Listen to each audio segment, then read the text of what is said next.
yes.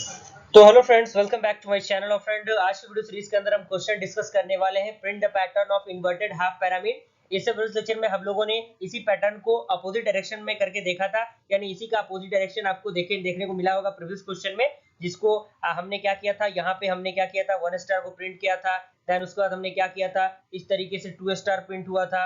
उसके बाद हमने क्या किया था प्रीवियस लेक्चर में, 3 स्टार को इस तरीके से हमने प्रिंट किया था। तो कुछ नहीं करना है, बस उसी प्रोग्राम को जो प्रीवियस लेक्चर में हमने डिस्कस किया उसी का थोड़ा सा अपोजिट यहाँ पे कुछ लूप्स में हमें चेंजिंग कर देने हैं, और बाकी सारी चीजें आपकी सिमिलर रहेंगी।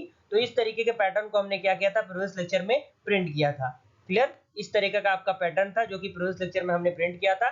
तो आइए देख लेते हैं कि इस प्रोग्राम के इस जो स्ट्रक्चर है, इस स्ट्रक्चर के लिए प्रोग्राम हम किस तरीके से लिखेंगे। तो आप देखिए, आप देख सकते हैं ये प्रोग्राम हमने क्या किया, इसको PS4 के नाम से इस क्लास को डिक्लेयर किया है। तो आप किसी भी नाम से डिक्लेयर कर सकते हैं, मैंने पहले ही बताया है। यहाँ पे हमने एक मेन फंक्शन डिक्लेयर किया, यहाँ पे बिल्कुल वही चीज रहेगी, n का वैल्यू आपका 4 ही रहेगा। क्यों? क्योंकि आपको number of rose, number of columns कितने हैं, 4 ही है।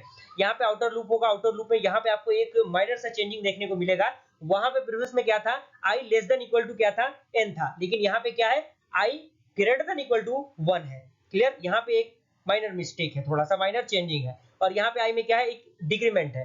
पिछले में क्या था, इंक्रीमेंट था, क्योंकि चीजें बढ़ रही थी। यहाँ पे क्या होगी, घटेंगी चीजें, और आपका जो स्टार होगा वो प्रिंट होता जाएगा। और इसी के अंदर एक इनर लूप होगा जिसमें for int j is equal to 1, j less than equal to i and j plus plus. Okay, तो यहाँ पे system dot out dot println क्या होगा, नेक्स्ट न्यू लाइन के लिए वो यूज होगा।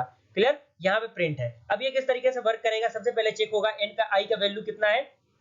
सबसे पहले चेक होगा i का वैल्यू 1 है, तो यानी यहाँ पे चेक होगा क्या, यहाँ पे देखिए n का वैल्यू कितना है, 4 है, तो चेक होगा, यानी यहाँ पे i का वैल्यू कितना होगा, 4 होगा। चेक होगा 4 ग्रेटर देन इक्वल टू 1, बिल्कुल 4 का value greater than equal to 1 है।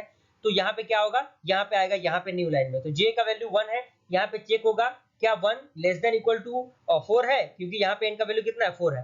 तो जो आपका 1 का वैल्यू है बिल्कुल 4 से छोटा है, तो j में क्या होगा, एक इंक्रीमेंट हो जाएगा, और यहाँ पे क्या होगा, ये स्टार प्रिंट हो जाएगा, यानी एक स्टार प्रिंट होगा।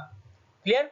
उसी तरीके से ये क्या होगा, ये फिर से एग्जीक्यूट होगा, क्योंकि आपको पता है कि जो आपका i का वैल्यू है वो 4 था।